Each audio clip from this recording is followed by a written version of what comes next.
There were 90 participants, and they had thousands of photos to choose from. One thing you don't know that we're going to reveal to you right now is not only did you make it in the calendar, your picture made it on the cover of the calendar. Congratulations!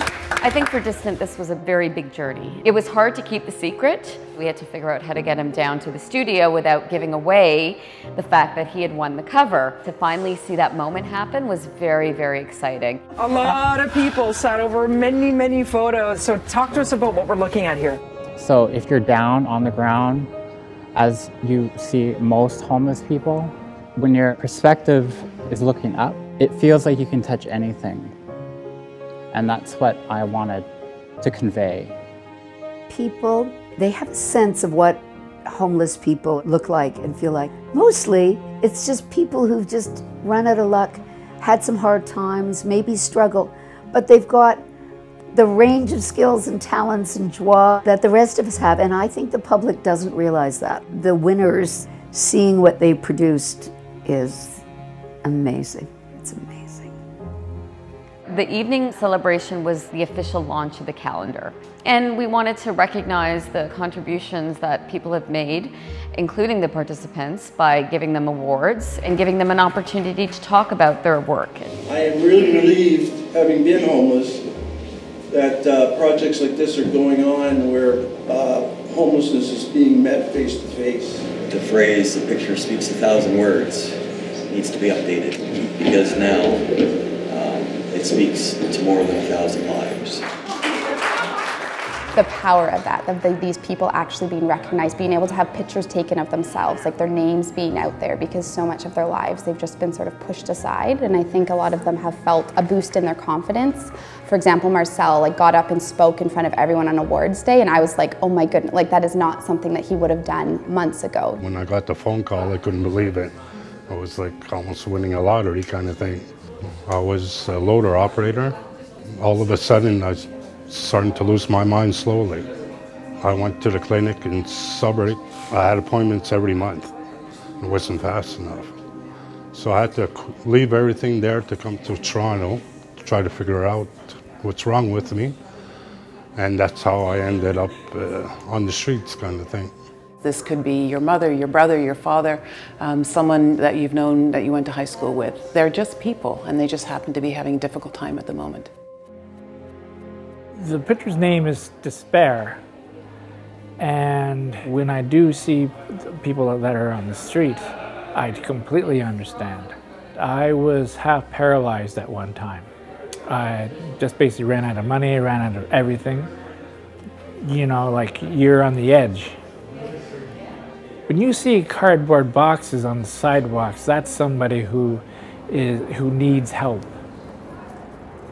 It's sad when you see someone who is so strong.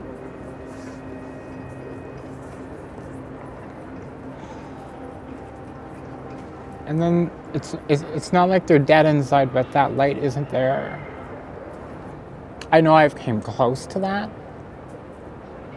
And it can just happen to anybody at any time. It doesn't have to be like this, but unfortunately it is. Well, that picture, Don't Judge, has a big connection to my childhood. The Cedarville Ravine is a place where we used to have our geography classes, and it reminded me of just crazy things that we did as kids. I only got to know, homeless situations later in life. As a kid, I didn't have any of this idea, and it was beautiful. I had happiness.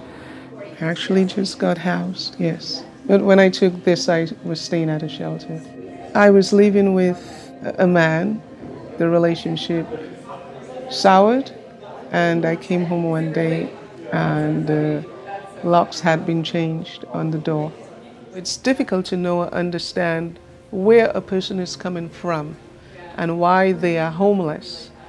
And I also want to remind people who are up there in their beautiful glass towers that they can fall too. And even though homeless people may seem a nuisance to most people who are comfortable, but the minimum they can do is respect the homeless, because they don't understand why, and they themselves don't know where they will be tomorrow.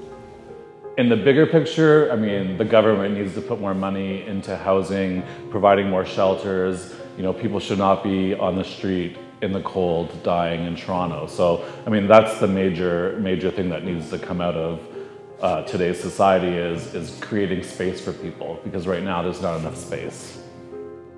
I recently am housed, so I was homeless, thank you, and that is my photo. Oh, it's beautiful. Thank you. Where does one buy such a thing? From me. Oh. Yes, would you be interested? You mean right now? Yes. Yes. Sure. Yes. Great, thank you. My pleasure.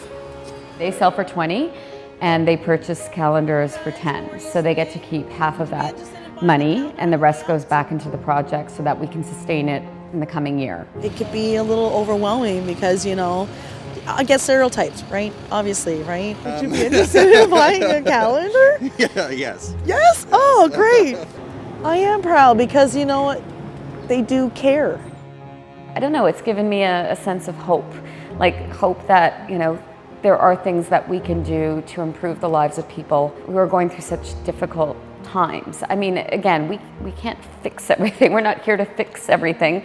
But I think to do something positive for this community and to give them a chance to give them a voice, to me, is huge. Because why shouldn't they have a voice? Why shouldn't they be allowed to tell their own narrative?